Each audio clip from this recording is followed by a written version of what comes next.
As far as the first paramedics, they were trained to intubate and start IVs and treat people just like the paramedics were all around the country. In the beginning, they were a few years ahead. They weren't at the level we are now, but as far as 1967, they were cutting edge.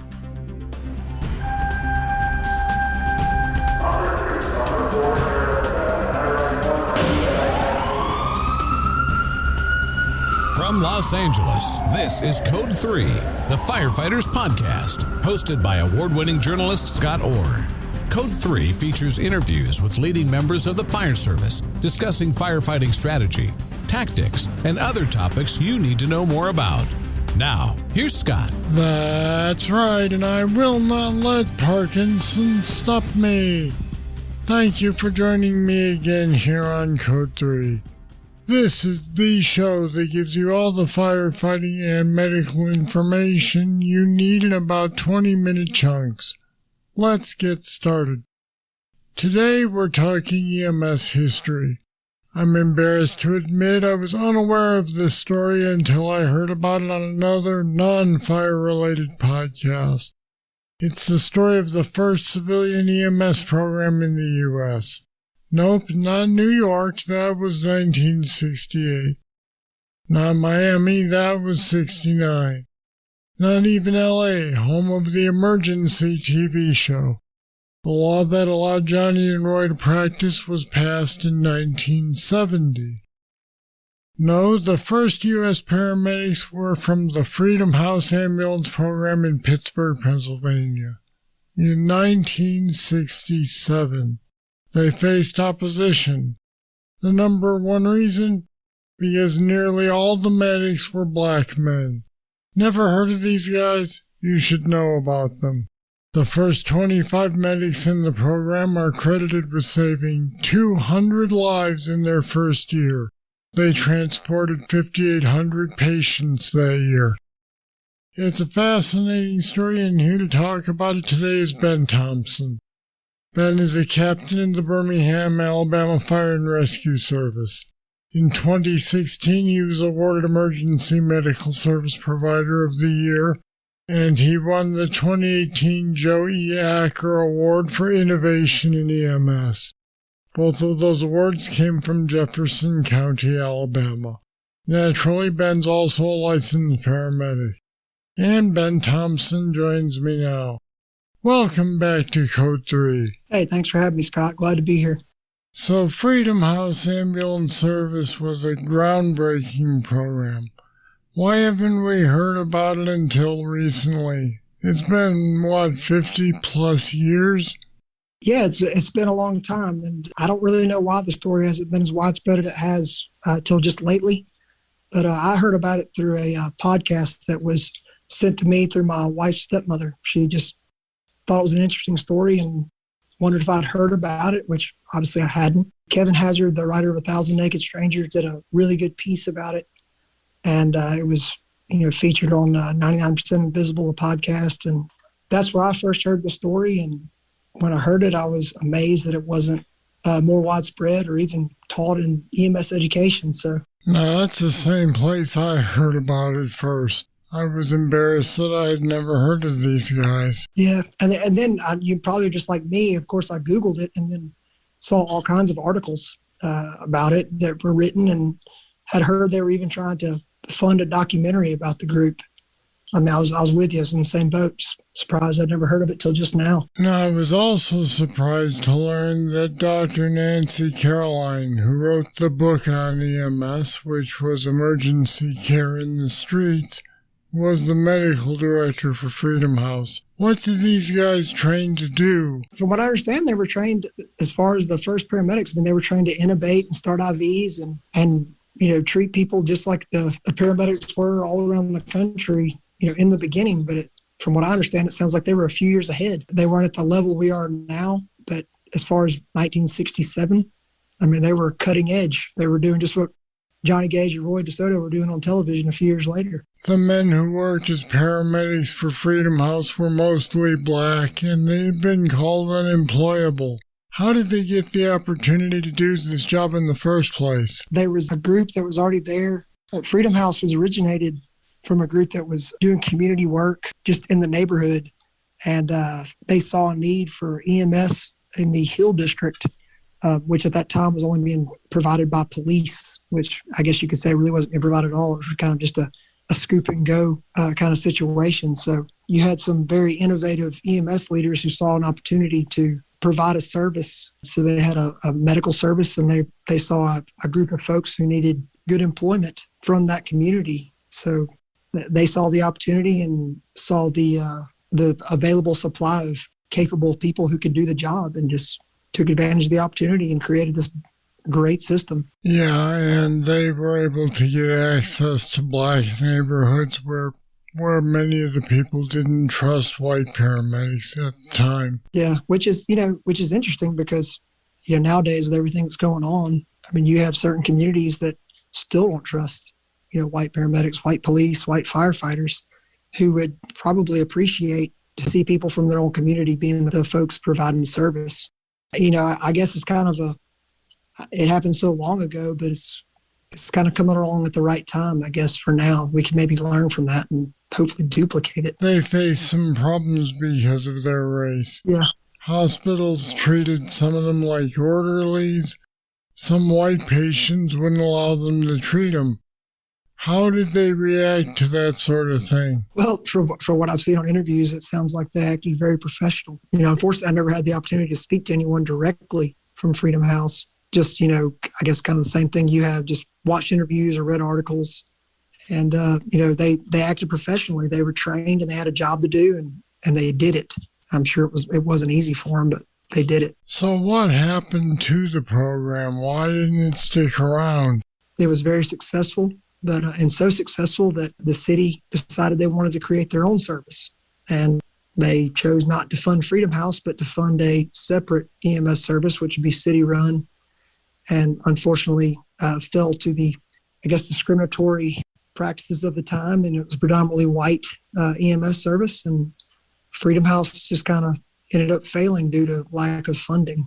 And it was, disintegrated to create a different service.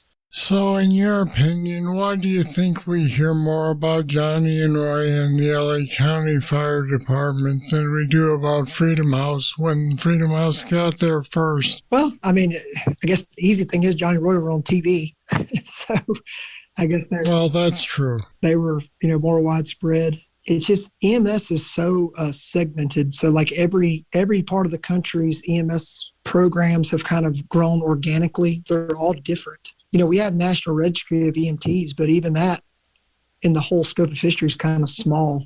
There's still places that do things differently. We're all we've all grown out of a community need. We all have our own histories. We all have our own kind of worlds. I guess with the sharing of information through the internet and YouTube and podcasts like this one, we're all starting to learn the other stories that are out there, and, who did what and who did it where and who did it when. And I guess just as a country, we're all looking back at our own histories, and, good and bad. And Freedom House is one of those things in EMS in our short history. I mean, it's really, 50, 60 years old. Had the potential to be probably one of our greatest things, and ended up being kind of a blot in our history because we didn't provide it with the support that it needed. Well, I think part of the problem here, too, is that, let's face it, back in the 70s, a TV executive was not going to approve a show about black guys treating people in the field. That just would not at the time have been seen as something that people would watch, even though they probably would have, and they would have learned just as much. Yeah, you're right. So NHTSA is revising the National EMS Education Standard, and this time around they're including Freedom House. Why is it important to teach new EMTs and medics about these guys and what they did? Well, so honestly, Scott, they're not inserting Freedom House. They're not. They're not. I emailed the group to ask them if they were, and there was a big discussion between them whether to do it or not. They chose not to, mainly because the standard is they do have historical, landmarks, but they primarily focused on just governmental, like when the white paper was released or when laws were passed. But just because they did not enter Freedom House in the standard, they do encourage EMS curriculum writers, program directors to use the leeway provided. So the standard is just the standard. It's like a skeleton of what EMS curriculum should be written upon.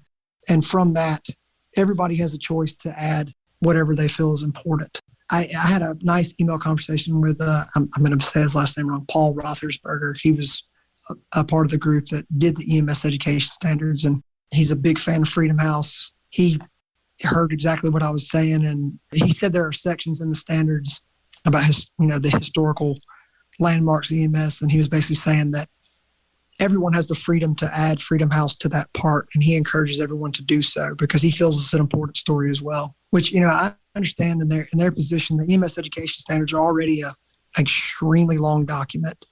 So it's kind of like if they add everything, it could end up being 1,000 pages and probably no one would ever look at it. These EMS education standards are being updated for the first time in 11 years.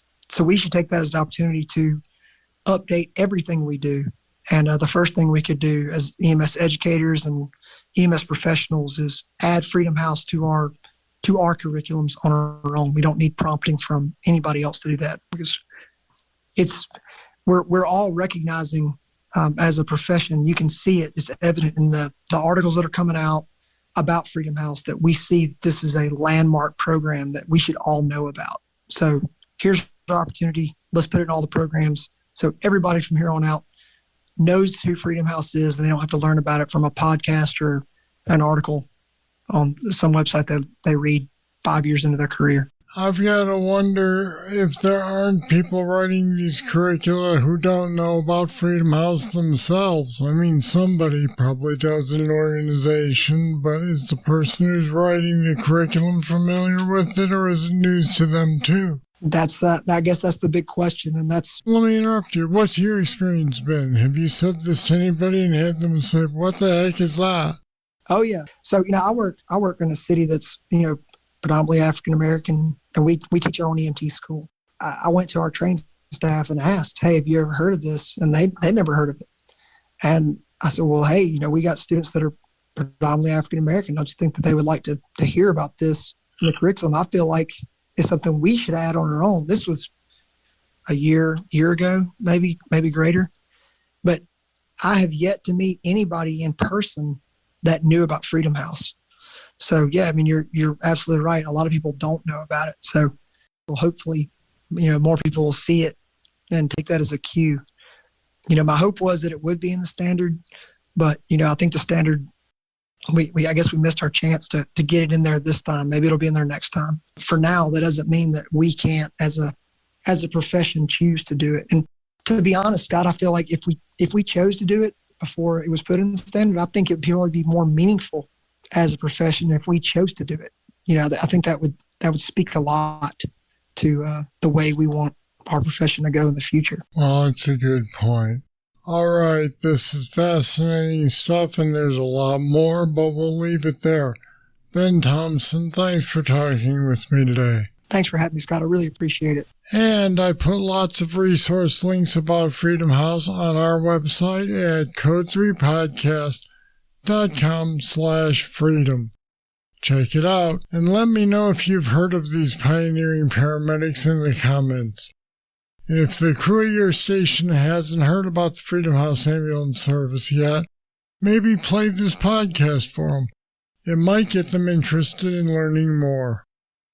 All right, that's it. That's all for this edition of Code 3. Thank you for listening. I'll be back next time with more, and I hope you'll be here. I'm Scott Orr, and until then, stay safe. To contact us, get more information on today's show, or to subscribe to the podcast, go to code3podcast.com.